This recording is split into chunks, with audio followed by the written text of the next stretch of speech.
На часах только 8 утра на центральной площади столицы Наурска уже вовсю кипит жизнь. Местная ярмарка собрала толпу людей. Оно неудивительно. Цена на сельскохозяйственную продукцию ниже рыночной. Килограмм картошки всего за 10 рублей. Лук по той же цене. Различные крупы еще дешевле. Такие цены только сегодня.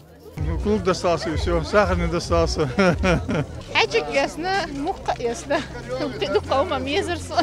Выгодно оказалось, потому что дешевле чуть-чуть пшеница. Ценопад на сельхозпродукцию – подарок администрации для местных жителей. К юбилею муниципалитета Наурский район отмечает 80-летие. Поддержать местных аграриев приехали сельхозпроизводители из Ставропольского края. 23 КАМАЗа, заполненные продуктами, прибыли в республику еще накануне. Более 10 лет мы на сегодня сотрудничаем. Изобильнинский муниципальный район Ставропольского края и Наурский район Чеченской Республики сотрудничает. И стал побратим, в вопросах развития и социальной сферы, сельскохозяйственного производства. Буквально за 1,5 часа всей продукции практически нет. Идет, так сказать, бойкая торговля, и мы рады этому.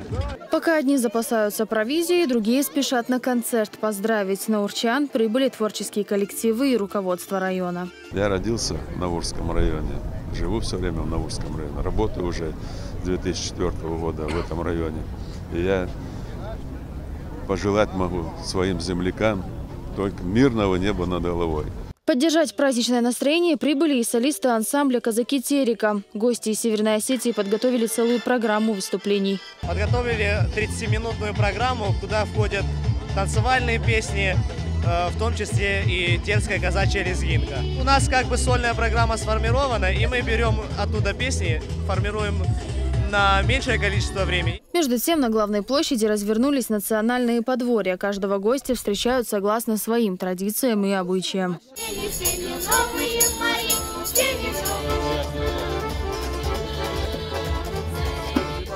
У муниципалитета богатая история. Еще до того, как он получил свое нынешнее название, в середине 16 века сюда заселились терские казаки. Лишь в 1935 году указом Верховного Совета СССР был создан Наурский район в составе Ставропольского края. А уже в 1944 году его включили в состав Чечено-Ингушской ССР. Сегодня это многонациональный район, в котором проживают более 25 народов. Местные жители в основном заняты сельским хозяйством. Сельское хозяйство. Мы сейчас происходят изменения, перемена формы собственности из государственной в аренду отдаем тем, кто будет заниматься сельским хозяйством, кто может заниматься. Естественно, будут брать кредиты, свои какие вложения, у кого есть инвестиционные проекты, есть инвесторов, привлекаем для развития сельского хозяйства. Былые годы сельское хозяйство нашего района и Шелковского 70% производили сельхозпродукции. Уже в скором будущем сельчане станут горожанами. Станицу Наурскую планируют преобразовать в город. Этот вопрос пока обсуждается. Если такое решение будет принято, местных жителей ждут большие перемены. Городская инфраструктура подразумевает строительство новых социальных и промышленных объектов, а значит и новые рабочие места. Луиза Хатуева, Магомед Мударов, Ибрагим Налаев. Новости.